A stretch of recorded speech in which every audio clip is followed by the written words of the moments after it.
Good morning friends. Good morning friends. आज का current affairs में स्टार्ट करते हैं। यूनेस्को द्वारा दिवाली को सांस्कृतिक विरासत घोषित किया गया है। तो ये बहुत ही इम्पोर्टेंट आपको याद रखना है कि अब तक जो हमारे जितने भी त्योहार वगैरह है उनमें मतलब टोटल 16 है, उनको कल्चरल जो साइट है उसके रूप में विकसित उनके रूप में घोषित किया गया है। ये आपको याद रखना है कौन कौन सा है। कुंभ मेला है, दुर्गा पूजा है, नवरोज, गरबा नृत्य, कालबेलिया नृत्य, छऊ नृत्य, मुडियेट्टू नृत्य, वैदिक मंत्र पाठ, संकीर्तन, बौद्ध फोर्ट, कुट्टियम, रामलीला। और अभी हमने जो प्रस्तावित किया है वो है कि हमारे छठ पर्व को शामिल किया जाना चाहिए वाल्मीकि रामायण एवं राम राजा मंदिर। बहुत ही इम्पोर्टेंट है, आपको याद रखना है कि यूनेस्को द्वारा दिवाली को कल्चरल हेरिटेज के रूप में विकसित किया गया है। तो ये आपको याद रखना है, कल्चरल हेरिटेज सांस्कृतिक विरासत है ना। अब नेक्स्ट है राज्य सूचना आयुक्त। राज्य सूचना आयुक्त जिसको स्टेट इंफॉर्मेशन कमिश्नर बोलते हैं, वह है सुनील शर्मा जी। तो ये आपको याद रखना है कि सूचना आयुक्त कौन है, सुनील शर्मा जी। और हमारे मुख्य सूचना आयुक्त कौन है राजस्थान के, तो ये ध्यान रखना ML लाठर है ना। तो इसमें इम्पोर्टेंट क्या चीज है आपको बताऊं, एग्जाम कल कैसे पूछ रहा है, जैसे कि राज्य सूचना आयुक्त की अधिसूचना कौन जारी करता है कि इनको अपॉइंट किया जाएगा, जो भी है ये किया जाता है राज्यपाल द्वारा। किसके द्वारा किया जाता है, राज्यपाल द्वारा। और ये जो राज्य सूचना आयुक्त है उसको शपथ कौन दिलाएगा, ये दिलाएंगे मुख्य सूचना आयुक्त। ये बहुत ही इम्पोर्टेंट है। जैसे विश्व धरोहर में किसको शामिल किया गया, गागरोन दुर्ग झालावाड़ जो विश्व धरोहर में शामिल है। आपको ये बस इतना से याद रखना है कि गागरोन दुर्ग कहाँ पे है, झालावाड़ में है। ठीक है।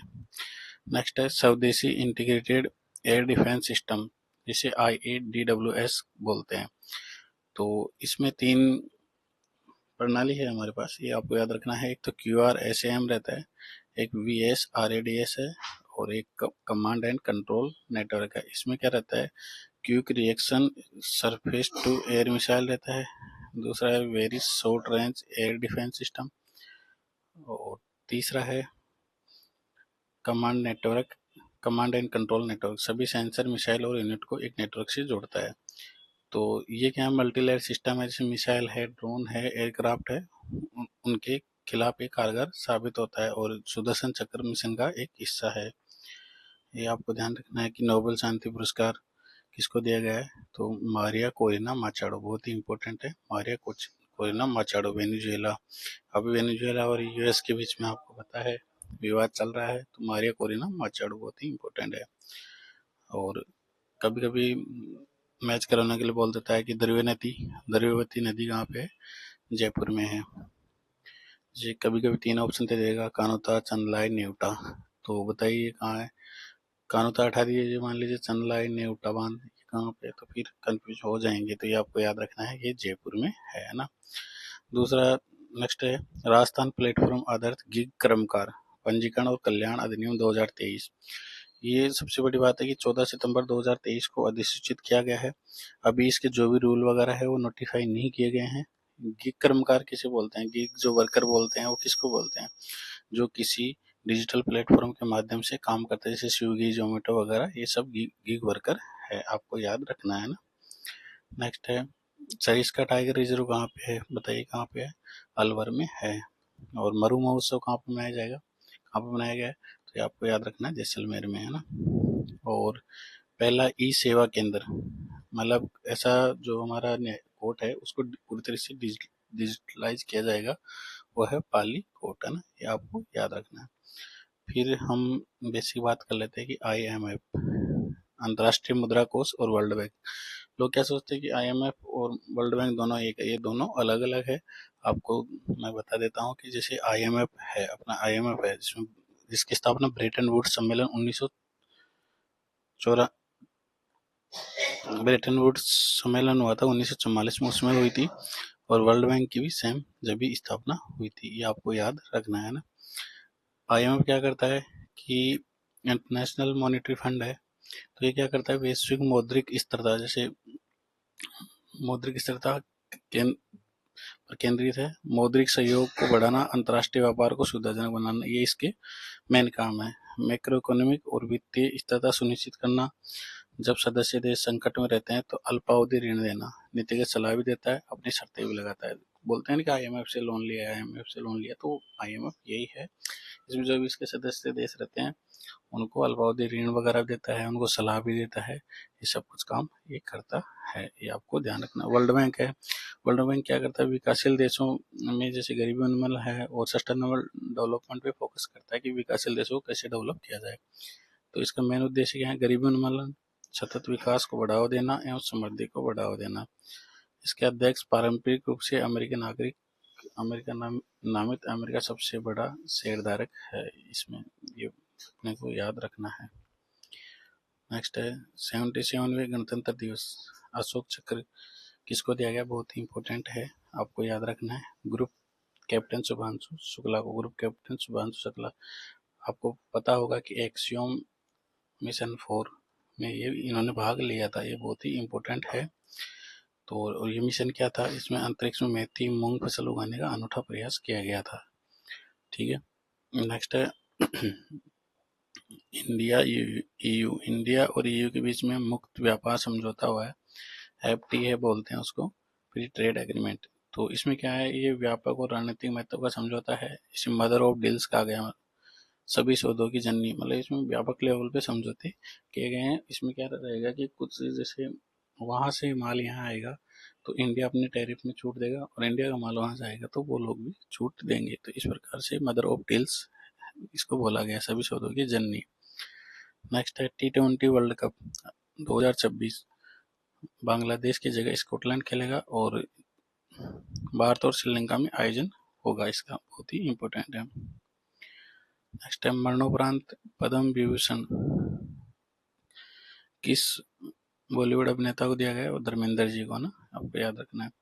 ये थोड़ा सा याद रख लीजिए कि रेल बजट का आम बजट में विलय कब हुआ, 2017 में हुआ था। 2017 से बजट 1 फरवरी को आता है, इस बात को याद रखना है। ऑस्ट्रेलिया ओपन महिला, ऑस्ट्रेलिया ओपन जो टेनिस है उसमें महिला वर्ग में किसने जीता है, कजाकिस्तान की एलिना रिबाकिजा, कजाकिस्तान की एलिना रिबाकिजा ने जीता है।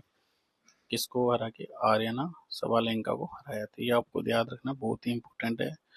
कजाकिस्तान की एलिना रिबाकिजा ने जीता है। और हमारा राजकोषीय घाटा कितना है, 4.3% राजकोषीय घाटा है जीडीपी के लेवल से। नेक्स्ट है टूरिज्म सेक्टर में बात करते हैं तो नेशनल इंस्टीट्यूट ऑफ हॉस्पिटैलिटी करके ये बनाया गया है, इसमें 20,000 टूरिस्ट प्लेस को चिन्हित किया जाएगा और 10,000 गाइड्स रहेंगे, इसको स्किल ट्रेनिंग देंगे। ठीक है, सी मार्ट क्या है, सी मार्ट क्या है, आपको याद रखना है कि जो महिला उद्यमी है को बढ़ावा दिया जाएगा, इसमें 10,000 करोड़ के फंड की बात की गई है। प्लेटफॉर्म क्या करेंगे, इसमें सी मार्ट प्लेटफॉर्म है जो अपने उत्पाद बेचने और नए बाजार तक पहुंचने में बहुत ही मदद होगी। तो सी मार्ट के बारे में आपको याद रखना है, 10,000 करोड़ रुपए का ये है, और प्लेटफॉर्म प्रोवाइड करेंगे इसमें, तो महिलाएं हैं जो अपने उत्पादों को बेचने और नए बाजार तक पहुंचने में मदद करेगी। नेक्स्ट है भारत विस्तार, क्या है भारत विस्तार, भारत विस्तार क्या है, एक डिजिटल क्रांति है। आपको ये याद रखना है कि भारत विस्तार क्या है, बहुभाषी एआई सिस्टम है, किसानों को खेती से जुड़ी सारी जानकारी उपलब्ध होगी। ये बहुत ही इम्पोर्टेंट है कि भारत विस्तार क्या है कि मल्टी लैंग्वेज एआई सिस्टम है, किसान जैसे राजस्थान किसान है उसको उसकी भाषा में जानकारी मिलेगी, जैसे तमिलनाडु का है तो उसको उसकी भाषा में मिलेगी, बहुत ही इम्पोर्टेंट है। आपको इतना से याद रखना है कि बहुभाषी एआई सिस्टम है ना। एमएसएमई सेक्टर की बात करें तो 10,000 करोड़ रुपए का फंड है, growth fund and champion MSME तैयार करना है, टेक्सटाइल सेक्टर को बढ़ावा देना है, खादी हैंडलूम और हैंडीक्राफ्ट को बढ़ावा देना है। ठीक है, micro and small unit credit guarantee cover 5 crore से कितना बढ़ा के कर दिया गया, 5 करोड़ से कर दिया गया 10 करोड़, ये बहुत ही इंपॉर्टेंट है, आपको याद रखना है। क्रेडिट गारंटी कवर पहले 5 करोड़ का था, अब उसको बढ़ा के 10 करोड़ कर दिया गया है। नेक्स्ट है सिटी इकोनॉमिक जोन, बहुत ही इंपॉर्टेंट है, जैसे आपने स्पेशल इकोनॉमिक जोन पढ़ा होगा तो वैसे सिटी इकोनॉमिक जोन है, इसमें 5,000 करोड़ का फंड एलोकेट किया गया है। तो इसमें इन शहरों को बहुत ही अच्छे से डेवलप किया जाएगा और सस्टेनेबल डेवलपमेंट पे ध्यान दिया जाएगा। तो अपने लिए इम्पोर्टेंट इसलिए क्योंकि इसमें जयपुर है, जयपुर, भोपाल, इंदौर आदि, है ना। तो ये याद रख लीजिए, एटलीस्ट 3 तो याद रखो, जयपुर, भोपाल और इंदौर, है ना। नेक्स्ट है bio pharma power, pharmaceutical sector है। इसमें हमने क्या किया है कि जो बायो फार्मा सेक्टर है, बायो फार्मा पावर है, फार्मास्यूटिकल सेक्टर में हमको वर्ल्ड वैश्विक हब बनाना है यहाँ पे 5 साल में, और 10,000 करोड़ रुपए हम खर्च करेंगे इस पे। 3 नए बायो फार्मा इंस्टीट्यूट भी हम ओपन करेंगे। ये इंडिया लेवल की बात चल रही है, आपको ये याद रखना है। अब आप सबने समझा होगा 16 फाइनेंस कमीशन वित्त आयोग है। आपको सबको पता है कि ये संविधान के अनुच्छेद 280 के तहत बनाया जाता है, राष्ट्रपति द्वारा रहता है, ये 5 सदस्यीय आयोग है। इस बात को आपको याद रखना है ना। ये क्या करता है कि केंद्र और जो राज्य के बीच में जो भी कर हैं उनके बंटवारे को लेके अपनी रिपोर्ट पेश करता है ना। ये बहुत ही इम्पोर्टेंट है। तो ये इन्होंने क्या किया कि भाई जो केंद्र के जो कर है उसमें 41% राज्यों का हिस्सा रहेगा। तो इन्होंने बोल दिया भाई 41% हिस्सा रहेगा, पर 41% हिस्सा रहेगा उसमें राज्यों को हम देंगे कैसे। तो उन्होंने ये बोला कि हम किसी भी राज्य का जो डेमोग्राफिक जो प्रदर्शन है वो देखेंगे, कर और राजकोषीय प्रयास, देश की जीडीपी में राज्य के योगदान, प्रति व्यक्ति आय में अंतर, जनसंख्या, क्षेत्रफल, वन आवरण एवं पारिस्थितिकी, ये चीजें हम देखेंगे। उसके बाद में हम फंड अलॉट करेंगे कि 41% में कौन से राज्य को कितना मिलना चाहिए।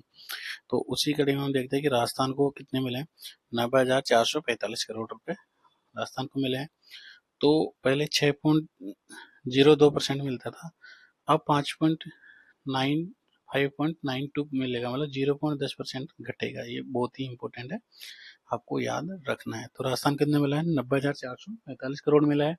पहले 6.02% मिलता था, 5.92% मिलेगा, 0.10% घटेगा। ठीक है। नेक्स्ट है वेणेश्वर धाम। वेणेश्वर धाम, वेणेश्वर धाम के बारे में आपको ध्यान रखना है। संत माऊ जी की भूमि है ये। माघ पूर्णिमा को यहाँ पे मेला भरता है, और ये वेणेश्वर धाम कहाँ, डूंगरपुर में। और वेणेश्वर धाम पे त्रिवेणी संगम है, बहुत इंपॉर्टेंट है। सोम, माही, जाखम, 3 नदियां यहाँ पे आके मिलती है, ये आपको ध्यान रखना है। सोम, माही, जाखम, है ना, 3 नदियां हैं। और ऑस्ट्रेलिया ओपन जैसे पुरुष, महिला का बता दिया मैंने, कजाकिस्तान की जीती है। ऑस्ट्रेलिया ओपन पुरुष में कार्लोस अल्कारेज स्पेन के, इन्होंने जीता है। और हारे कौन है, नोवाक जोकोविच सर्बिया के। तो ये याद रखना है। ऑस्ट्रेलिया ओपन पुरुष जो टेनिस का है उसमें कौन जीते हैं, कार्लोस अल्कारेज स्पेन के हैं, वो जीते हैं। और ये नोवाक जोकोविच है जो हार गए हैं, सर्बिया के हैं रहने वाले ना। नेक्स्ट है Grammy music award, 68 Grammy music award किसको दिया गया, दलाई लामा को। Spoken world album meditation the reflection of is holiness Dalai Lama, तो ये इन्होंने वो किया है, तो इसके लिए इनको अवार्ड मिला है ना। तो आपको ये ध्यान रखना है कि पहली वंदे भारत ट्रेन कहाँ से चलेगी, जोधपुर से चलेगी, ये आपको याद रखना है। और बदनौर का किला कहाँ पे है, बदनौर का किला है ब्यावर जिले में। जैसे अब चिकन नेक क्या है, चिकन नेक क्या है, जैसे RS में 2024 में डायरेक्ट पूछा गया था चिकन नेक क्या, 5 नंबर का क्वेश्चन था यार। तो ये एक संकरी भूमि पट्टी है, 20 किलोमीटर की है, और जो पूर्वोत्तर को मेनलैंड से जोड़ती है। जैसे अपने 7 जो राज्य हैं उनको ये अपने जो मेनलैंड है इंडिया का, जैसे उत्तर प्रदेश है, बिहार है, पश्चिम बंगाल है और सिक्किम, मतलब इनको इधर से कनेक्टिविटी करवाती है। जो छोटा सा हमें देखते हैं जो आसाम और बांग्लादेश के बीच में जो बीच से जो सकरी पट्टी जाती है उसकी बात कर रहे हैं ना। तो ये जगह नेपाल, बांग्लादेश, भूटान, चीन के निकट होने से सामरिक दृष्टि से बहुत ही इम्पोर्टेंट है, ये आपको याद रखना है। और भारतवंशी वीरभद्र रामनाथ को भूविज्ञान का नोबेल पुरस्कार दिया गया है, जिसे क्रॉफर्ड पुरस्कार बोलते हैं। इतना इम्पोर्टेंट है नहीं, देख लीजिएगा।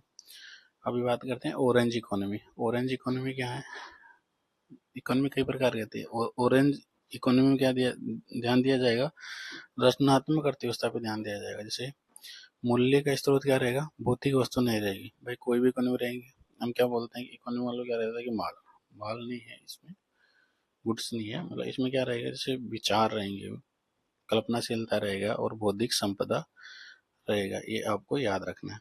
जैसे फिल्म है, म्यूजिक है, डिजाइन है, फैशन है। तो ये ऑरेंज इकोनॉमी की पार्ट है। ग्रीन इकोनॉमी किसको बोलते हैं? जिसमें पर्यावरण और सस्टेनेबल डेवलपमेंट पे ध्यान दिया जाता है। ब्लू इकोनॉमी किसको बोलते हैं बताइए? जिसमें समुद्री संसाधनों पर ध्यान दिया जाता है। व्हाइट इकोनॉमी किसको बोलते हैं? इसमें स्वास्थ्य और सामाजिक देखभाल पर ध्यान दिया जाता है। सिल्वर इकोनॉमी किसको बोलते हैं? वरिष्ठ नागरिकों से जुड़ी अर्थव्यवस्था। कभी कभी मैच द फॉलोइंग करवा लेता है, इस बात को आप याद रख लीजिए कि ऑरेंज इकोनॉमी क्या रहता है, ग्रीन इकोनॉमी क्या रहता है, ब्लू इकोनॉमी, व्हाइट इकोनॉमी। तो ऑरेंज इकोनॉमी रचनात्मक अर्थव्यवस्था, जिसमें विचार, कल्पनाशीलता और बौद्धिक संपदा इन पर ध्यान दिया जाता है। ग्रीन इकोनॉमी पर्यावरण और सतत विकास पे ध्यान दिया जाता है। ब्लू इकोनॉमी समुद्री संसाधनों पे। व्हाइट इकोनॉमी स्वास्थ्य और सामाजिक देखभाल पे। सिल्वर इकोनॉमी वरिष्ठ नागरिकों से जुड़ी अर्थव्यवस्था। थैंक यू सो मच दोस्तों, नेक्स्ट वीडियो में मिलते हैं। Thank you.